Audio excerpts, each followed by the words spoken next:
자, 저는 오늘 읽은 본문 말씀을 가지고 함께 여러분과 말씀을 나누려고 하는데, 제목이 하나님이 원하시는 기도인데, 이것을 좀 더 폭넓게 보면 하나님이 원하는 믿음, 하나님이 원하시는 신앙, 이런 주제로 오늘 여러분과 함께 말씀을 나누려고 그래요. 여러분, 누가복음 17장 초반에는 두 가지 비유가 나옵니다. 그런데 유독 누가복음에만 기록되어 있는 말씀이 오늘 본문에 나오는 이야기와 전에 나오는 비유 말씀은 누가복음에만 기록되어 있습니다. 그 두 가지 비유가 뭐죠? 첫 번째는 불의한 재판장의 비유, 두 번째는 바리새인과 세리의 기도라고 하는 비유예요. 이 두 가지의 공통점은 둘 다 기도와 관련해서 예수님이 비유로 말씀하셨거든요. 자, 그러면 우리가 초하루 기도회 때도 나눠봤던 본문이기도 해요. 불의한 재판장의 기도. 여러분, 이 첫 번째 비유의 목적은 1절에 나와 있습니다. 예수께서 그들에게 항상 기도하고 낙심하지 말아야 할 것을 비유로 말씀하여. 즉, 예수님이 불의한 재판장 비유를 하신 이유는 항상 기도하되 낙심하지 말아야 될 이유가 여기 있다라는 것을 가르쳐 주기 위해서 예수님이 불의한 재판관 이야기를 하셨다는 거예요. 그럼 불의한 재판관 이야기가 뭐죠? 불의한 재판관이 있는데 한 가부가 억울함이 있었어요. 수많은 재판장 중에 왜 하필 불의한 재판장을 찾아갔는지도 모르겠지만 이 불의한 재판장을 찾아가서 끈질기게 요구하잖아요. 몇 번 거절하면 이 가부도 그만둘 줄 알았는데 이 가부도 보통 고집이 아닌 거지. 그냥 한 번 물면 놓치지 않는, 아마 제가 알기로는 그 당시 별명이 진돗개라는 별명을 가지고 물면 놓지 않는, 꼭 응답받으리라, 그런 마음으로 아마 이 재판장을 끝까지 물고 늘어진 것 같아요. 그랬더니 이 재판장이 어떻게 합니까?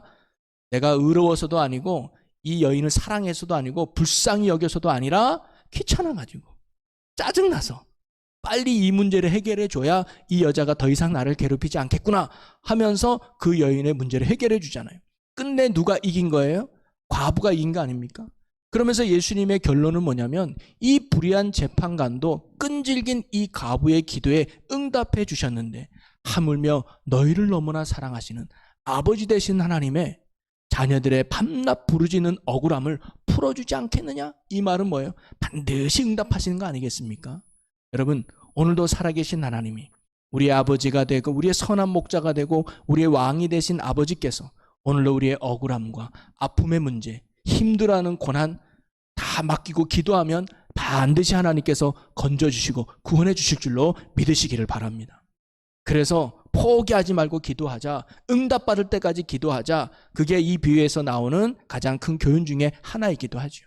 그런데 저는 이 비유가 단순히 기도, 즉 내 문제를 아뢰면 해결받고 아픔을 아뢰면 치료받고 그래서 하나님께서 응답하실 때까지 끈질기게 기도하면 하나님이 내 문제 해결해 줄 거야, 내 아픔 치료해 줄 거야, 내 어려움을 해결해 줄 거야 라고 하는 단순히 내 문제 해결을 위한 기도만을 이야기하고 있는 게 아니에요. 여기서 항상 기도하고 특별히 낙심하지 말아야 된다 할 때 항상 기도는 뭐냐면 바로 날마다 하나님을 의지하는 믿음을 이야기하고 있는 거예요. 즉 우리가 날마다 예수 붙들고 날마다 하나님을 의지하는 예배의 삶을 살고 기도의 삶을 살고 그 다음에 말씀 순종의 삶을 살잖아요. 근데 낙심할 때가 온다는 거죠. 낙심하다는 의미는 뭐냐면 정신을 잃어버리다, 몹세 지치다, 그런 의미. 쉽게 말하면 포기한다는 거죠. 여러분, 예수님께서 이 비유를 하신 이유가 17장에 나와요. 여러분, 17장에 보면 예수님께서 마지막 때 하나님의 나라가 임할 것을 이야기하거든요. 그날은 갑자기 느닷없이 너에게 임할 것이다 라고 말하고 또 마지막 때에 성도들이 받을 고난과 핍박이 있음을 예수님이 말씀하세요.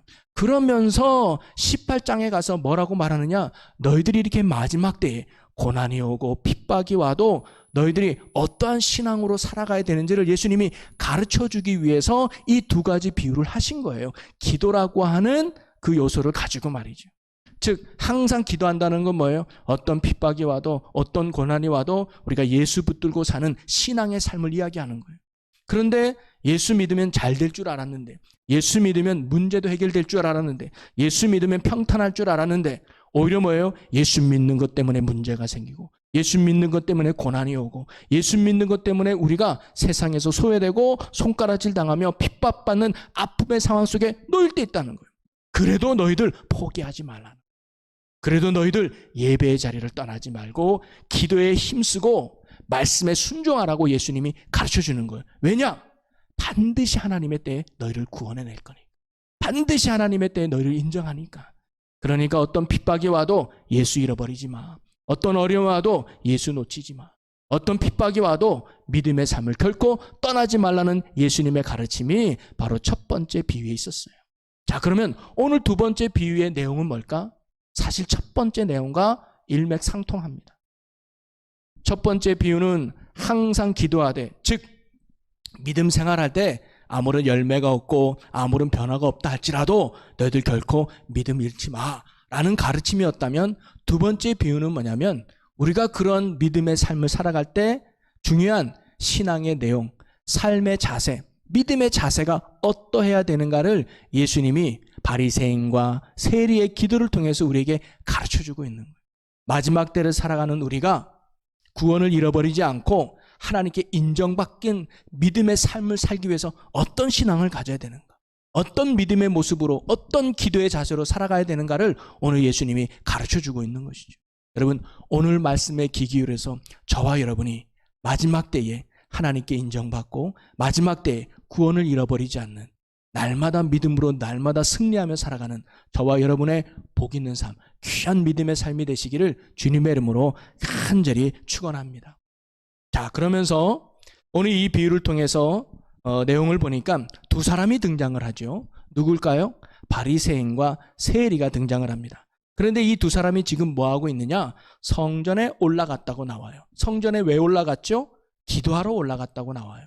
여러분, 유대인들은 하루에 3번씩 정기적으로 기도를 해요. 오전 9시, 낮 12시, 그리고 오후 3시에 기도를 합니다.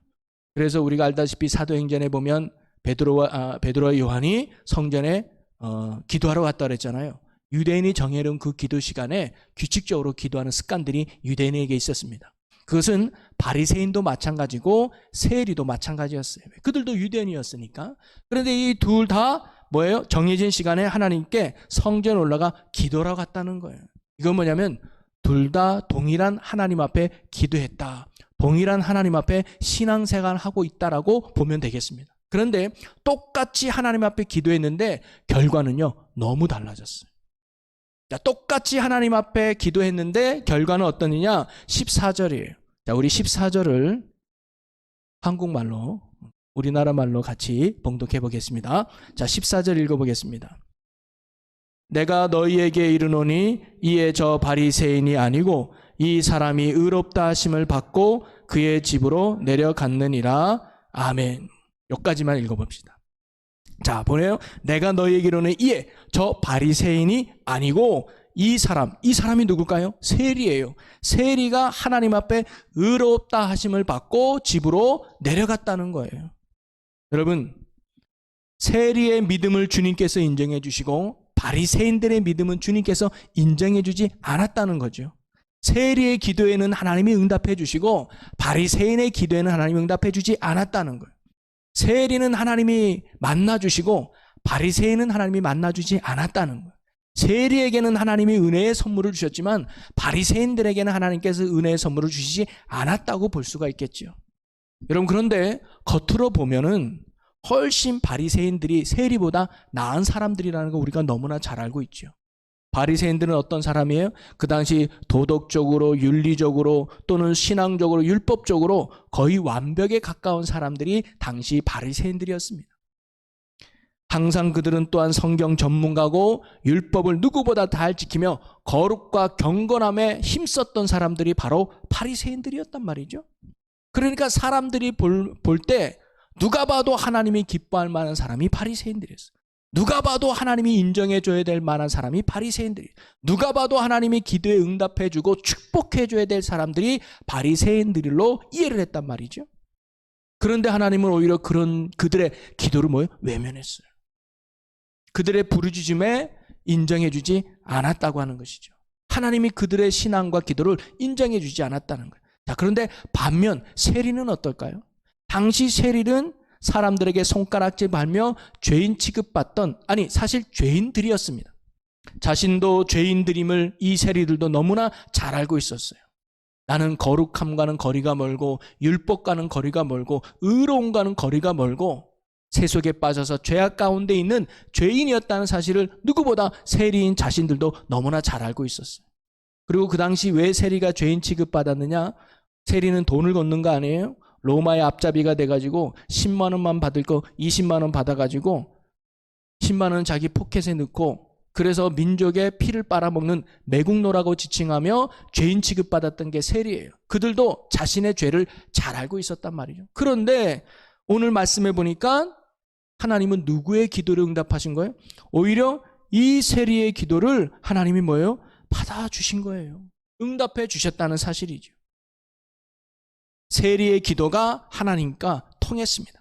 그리고 세리의 마음이 하나님과 연결된 거죠. 그래서 세리를 하나님께서 인정해 주신 거예요. 한마디로 세리의 기도는 하나님이 좋아하셨지만 바리새인의 기도는 하나님이 좋아하지 않았다는 거죠. 세리의 신앙은 하나님께서 옳게 여기셨지만 바리새인들의 신앙은 하나님이 싫어하셨다는 사실입니다. 오케이, 오늘부터 나 세리처럼 살아야지. 맨날 죄 짓고만, 이런 의미가 아니에요.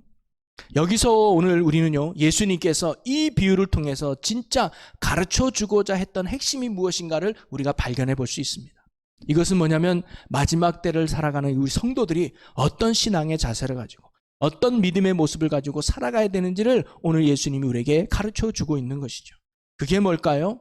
저는 오늘 세 가지로 정리해서 여러분과 함께 나눠보려고 하는데요. 그 첫째는 뭐냐면 우리의 신앙은 사람 중심, 내 중심이 아니라 언제나 하나님 중심이 돼야 된다는 사실을 오늘 예수님이 가르쳐주고 있는 겁니다. 여러분, 오늘 바리새인과 세리의 기도에 보면 초점이 있고 방향이 있어요. 여러분, 바리새인과 세리의 그들의 신앙의 초점과 신앙의 방향, 신앙의 핵심을 어디에 두고 있는가, 이게 중요하다는 거죠. 자, 먼저 바리새인들을 봅시다. 바리새인의 기도는 어떨까요? 11절을 보면 바리새인은 서서 따로 기도하여 이르되라고 나와 있습니다. 지금 바리새인들은 어디에요? 서서 따로 기도해요. 이거 뭐냐면 사람들이 잘 보이는 곳에서 서서 기도했다는 거예요. 손을 들고. 쉽게 말하면 여러분, 나 이렇게 기도하고 있어요. 당신은 이 일에 바빠서 저 일에 바빠서 기도할 시간 없지만 나는 꼭꼭 이렇게 기도하고 있어요 라고 사람들에게 지금 뭐예요? 나타내고 있다는 거죠. 즉 바리새인들의 기도와 예배는요, 하나님 앞에서의 신앙이 아니라 사람들 앞에서의 신앙을 하고 있는 거예요. 그들이 지금 거룩하게 보이기 위해서 기도하고 예배하고 헌신하고 구제하고 금식했다는 거예요. 하나님을 위해서 한 게 아니에요. 사람들 앞에 의롭다 인정받고 사람들 앞에 귀하게 인정받기 위해서, 자기의 의로움을 나타내기 위해서 지금 바리새인들이 신앙생활을 하고 있다는 겁니다. 즉 이들은요, 하나님께서 자신을 어떻게 보느냐라 보다 사람들이 나를 어떻게 보느냐가 더 중요했던 것이 바로 이 바리새인들의 모습이었습니다. 사람 중심, 내 중심, 그래서 내 유익을 위해서 믿음의 길을 걸었던 것이 바로 이런 바리새인들의 신앙이었다는 거예요. 그걸 하나님께서 지금 지적하고 있는 것이고요. 반면에 세리들의 기도는 어땠을까요? 그들의 기도의 초점과 방향은 어디에 맞춰져 있었을까요? 13절을 보면요, 세리는 멀리 서서 감히 눈을 들어 하늘을 쳐다보지 못하고 다만 가슴을 치며 이르되라고 나옵니다. 이들은요, 멀리 서서, 즉 사람들이 있는 곳에 가까이 안 가요. 사람들의 시선을 피해서 기도했다는 걸 알 수가 있어요. 그리고 그는 하늘을 쳐다보지도 못하고 고개를 땅에 푹 숙이고 눈을 감고 기도했다고 나옵니다. 이는 그들은 사람에게 집중한 기도가 아니라 온전히 하나님께 집중했던 기도라는 것을 우리가 알 수가 있죠. 하나님을 향한, 하나님을 위한 기도와 예배였다는 사실을 우리가 알 수가 있습니다. 한마디로 말하면 바로 이 세리는 신앙의 대상, 기도의 대상, 믿음의 대상이 하나님으로 명확하고 분명하게 나타나고 있다는 거예요. 여러분, 바로 우리의 신앙은도 이래야 됨을 예수님이 가르쳐주고 있습니다. 우리의 신앙의 초점, 우리의 신앙의 가치, 우리의 신앙의 방향이 어디에 맞춰져 있어야 되는가? 내게 맞춰져 있는 게 아니고 사람들에 맞춰져 있는 것이 아니라 나의 아버지가 되시고 나의 구원자가 되시고 나의 심판주가 되시고 나의 유일한 구원자가 되시는 하나님께 맞춰져 있는 하나님 보시기의 신앙, 그것이 바로 마지막 때에 살아가야 돼 우리의 신앙의 자세의 됨을 예수님이 오늘 우리에게 가르쳐주고 있는 것이죠. 여러분, 오늘 우리가 저녁에 기도하러 나왔습니다. 그리고 우리는 하루에도 몇 번이고 예배를 드립니다. 그리고 우리는 주의 이름으로 섬기기도 하고 봉사도 합니다. 여러분, 우리가 하는 모든 신앙의 행위의 동기, 목적 어디에 있을까요? 내게 있는 게 아니라, 사람에게 있는 것이 아니라 나를 구원해 주시고 나의 능력이 되시고 나의 은혜 주실 하나님께 포커스를 맞추고 하나님께 가치를 두고 신앙생활하는 것이 복되고 바른 믿음의 모습임을 오늘 예수님이 가르쳐 주고 있는 것이죠. 여러분, 우리 모두의 신앙의 기준과 표대는 언제나 오직 하나님이 되어야 될 줄로 믿습니다. 하나님을 향한, 하나님을 위한, 하나님 앞에서 하나님 중심의 신앙이 바로 오늘 저와 여러분들의 신앙이 되시기를 주님의 이름으로 간절히 축원합니다. 날마다 하나님을 의식하며 신앙생활을 하는 거죠. 여러분, 구약에 보면 이스라엘 왕들을 평가할 때 그들에게 기록되어 있던 공통적인 기록이 뭐냐면 여호와 보시기에였어요. 여호와 보시기에 악을 행하였더라. 여호와 보시기에 정직히 행하였더라. 아무리 백성들에게 박수받고 존경받았다 할지라도 하나님 보시기에 악을 행했다면 그는 망하는 왕이었고요. 비록 사람들에게 무시당하고 손가락질 받았다 할지라도 하나님 보시기에 정직하게 행하면 그가 하나님 앞에 축복의 왕이었음을 성경이 가르쳐주고 있습니다. 여러분, 우리가 예배를 드려도 봉사를 해도 기도의 삶을 살고 어떤 신앙의 삶을 살아도 우리는 언제나 하나님 보시기에 신앙이 돼야 될 줄로 믿습니다. 체면 때문에 예배드리고 어떤 나의 인기나 명예 때문에 신앙생활하는 것이 아니라 나를 구원해 주시고 그리고 나의 유일한 구원자가 되고 나의 심판주가 되시는 하나님 중심의 신앙. 여러분, 우리가 그런 신앙이 되기를 주님의 이름으로 간절히 축원합니다. 여러분이 교회에서 봉사를 할 때 목사가 잘 못 알아주고 사람들이 잘 못 알아준다고 섭섭해하거나 상처받지 않고 하나님만이 나를 인정해 준다면, 하나님이 나를 보신다면 그걸로 충분하고 그걸로 기뻐하는 거 아니겠습니까? 특별히 우리가 예배를 드릴 때도 조심해야 될 것이 자꾸 우리는 환경이나 조건을 따질 때가 있어요. 우리 금요 예배도 이게 좁은 공간이지만 그래도 참 찬양단이 섬기기 위해서 악기나 이런 걸로 하는데 우리는 자칫 잘못해서 너무 거기에 조건에만 얽매이지 않기를 바라요. 사람들이 보여주는 예배가 아니라 하나님이 보시기에 예배가 돼야 되지 않겠습니까? 사람이 인정하는 기뻐하는 예배가 아니라 하나님이 받으시는 예배. 여러분, 우리가 예배 나올 때 깨끗한 옷을 입고 오는 것도 중요하죠. 그리고 찬양을 잘 부르는 것도 중요하죠. 멋들어지게 예배 드리는 것도 중요하죠. 그러나 그 모든 것들이 내 중심이나 사람 중심이 아니라 하나님이 보시기에 받으실 만한, 하나님이 보시기에 기뻐할 만한 저와 여러분의 신앙과 삶이 하나님 중심의 신앙이 되시기를, 하나님 앞에서의 신앙이 되시기를 주님의 이름으로 간절히 축원합니다. 또 하나 우리가 오늘 말씀에서 깨달을 수 있는 우리의 신앙의 자세는 뭐냐면요, 행위 중심의 신앙이 아니라 은혜 중심의 신앙이 돼야 됨을 가르쳐주고 있습니다. 여러분, 바리새인들의 기도의 내용을 보면 그들이 이렇게 기도를 하죠. 11절과 12절을 보니까 바리새인은 서서 따로 기도하여 이르되 하나님이여, 나는 다른 사람들 곧 토색, 불의, 간음을 하는 자들과 같지 아니하고 이 세리와도 같지 아니함을 감사하나이다. 나는 일에 2번씩 금식하고 또 소득의 11조를 드리나이다 라고 그들이 기도했다고 나와요. 여러분, 바리새인들은 지금 세리와 자신을 비교하면서 자신의 거룩함, 자신의 의로움을 지금 하나님 앞에 뭐예요? 자랑하고 있는 거예요. 하나님, 나는 이런 죄를 짓지 않았습니다. 그리고 나는 오히려 이런 의로운 행동을 했습니다라고 하면서 하나님 앞에 나의 의로움을 지금 자랑하고 있는 거거든요. 여러분, 바리새인의 이 의로움을 자랑한 이유가 뭡니까? 그러니 하나님 나를 인정해 달라는 거예요.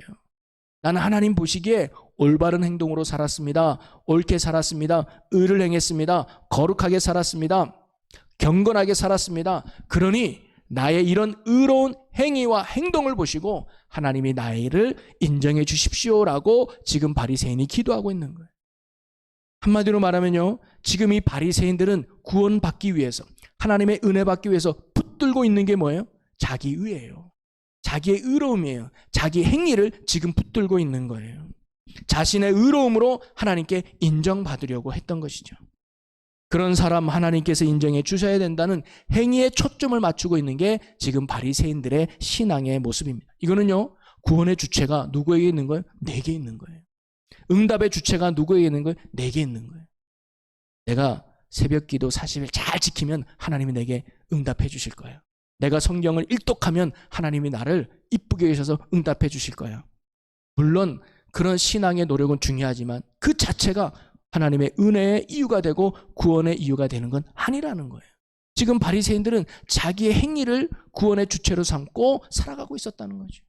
여러분, 반면 세리의 기도는 어땠나요? 13절 다시 말씀해 보면 세리는 멀리 서서 감히 눈을 들어 하늘을 쳐다보지 못하고 다만 가슴을 치며 이르되 하나님이여 나를 불쌍히 여기소서 나는 죄인으로서이다 하였느니라. 지금 이 세리는 무엇을 의지하고 있는 거예요? 하나님 그분을 의지하는 거예요. 하나님의 사랑과 하나님의 은혜를 붙들고 있는 것이죠. 주님, 나는 죄인이에요. 내 힘으로 구원받을 수 없어요. 내 힘으로 문제 해결받을 수 없어요. 내 힘으로 하나님께 인정받을 수 없어요. 나는 너무 의롭지 않아. 난 죄인이에요. 하나님이 나를 불쌍히 여겨주셔야, 하나님이 나를 긍휼히 여겨주셔야 내가 구원받을 수 있고 내가 하나님께 인정받을 수 있고 이 문제도 해결받을 수 있어요. 구원의 주체가 하나님께 있음을 온전히 고백하는 그 기도를 지금 세리가 하고 있는 겁니다. 이런 기도와 이런 신앙을 하나님이 뭐예요? 인정하시고 기뻐하신다는 거죠. 바리새인들은요, 스스로 자신이 의롭다고 믿는 자들이었습니다.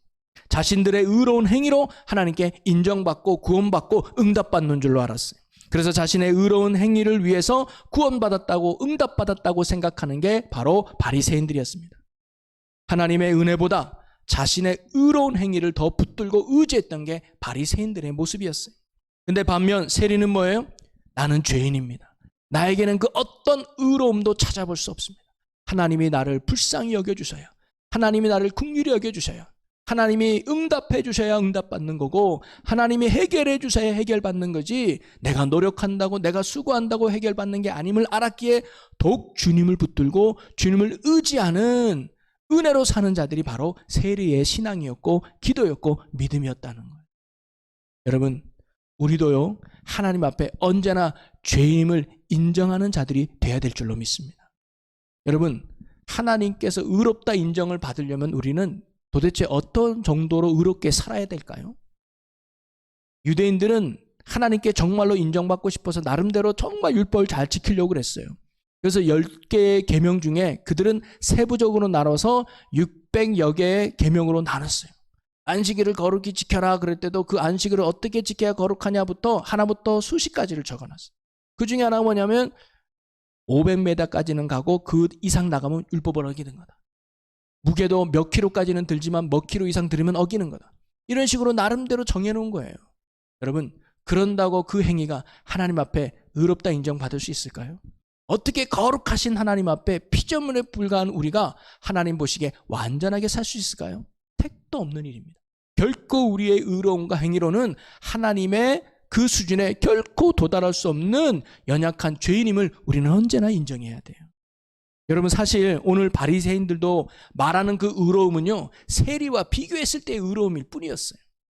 세리들과 비교하니까 내가 좀 낫구나, 세리들과 비교하니까 내가 좀 의롭구나라는 우리끼리의 의로움이었지 하나님이 보실 때는 여전히 죄악 가운데, 여전히 죄 가운데 있는 아무것도 할 수 없는 연약한 존재일 뿐이라는 사실이죠.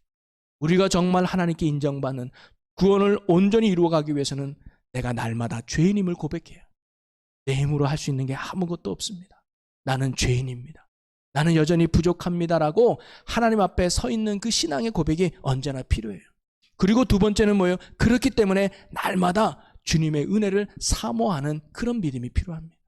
하나님, 내 힘으로 살아갈 수 없어요.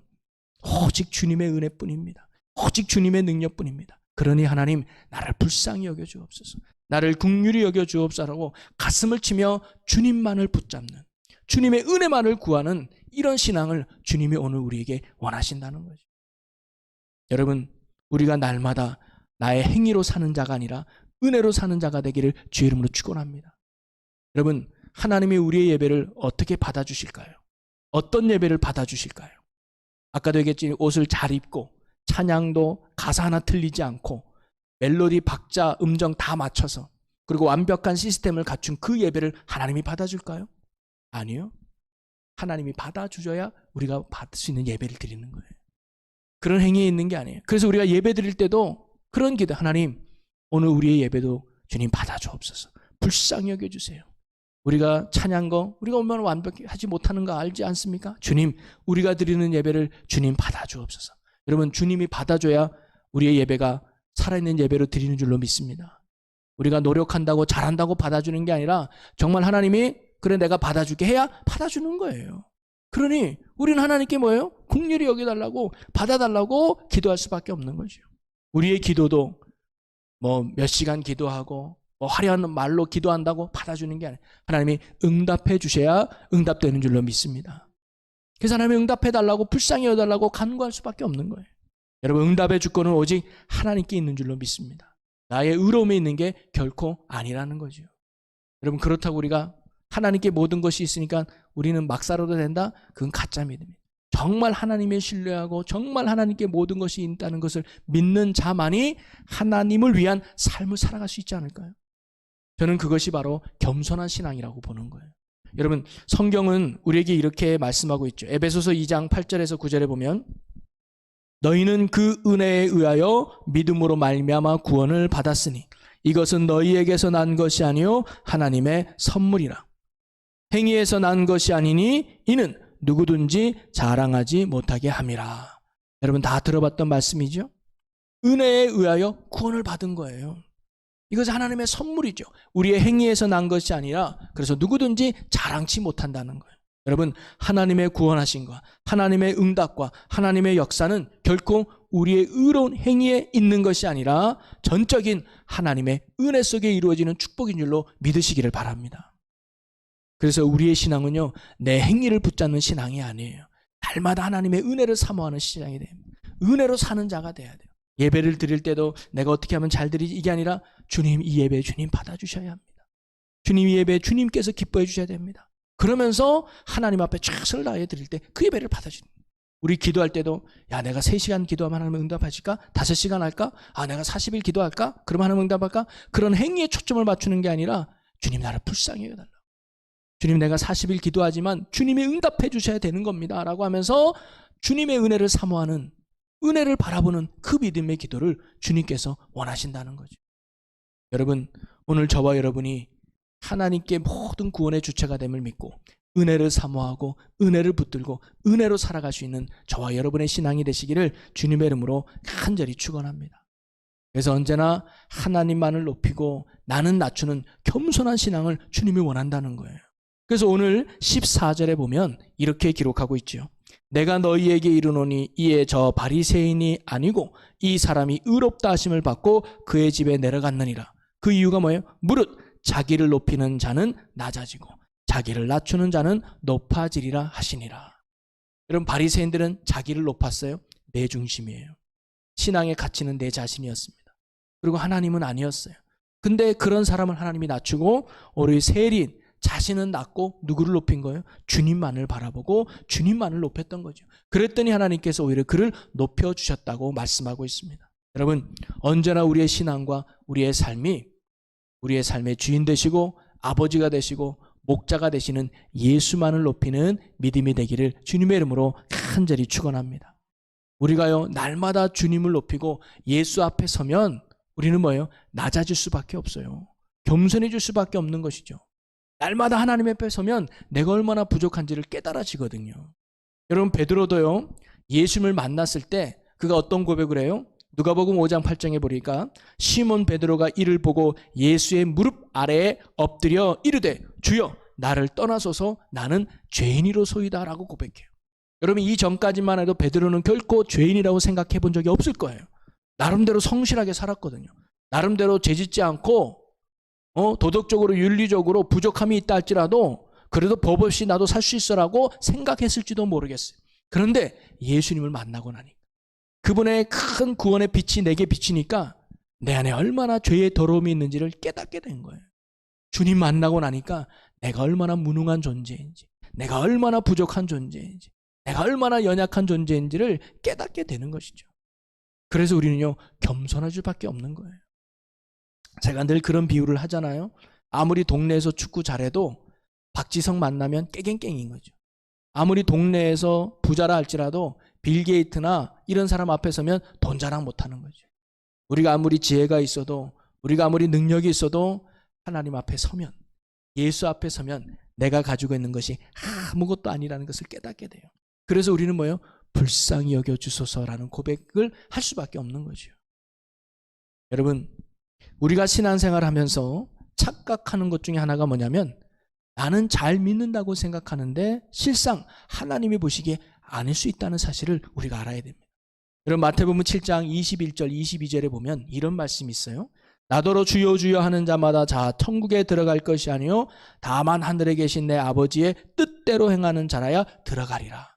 다 주여 주여 믿는다고 외친다고 다 하나님이 인정하는 신앙이 아니라 아버지의 뜻대로 행하는 자라 들어간대요. 그럼 아버지의 뜻대로 행하는 게 뭘까요? 그러면서 22절에 이런 말이 나와요. 그 날에 많은 사람이 나더러 이르되 주여 주여 우리가 주의 이름으로 선지자 노릇하며 주의 이름으로 귀신을 쫓아내며 주의 이름으로 많은 권능을 행하지 아니하였나이까 라고 말해요.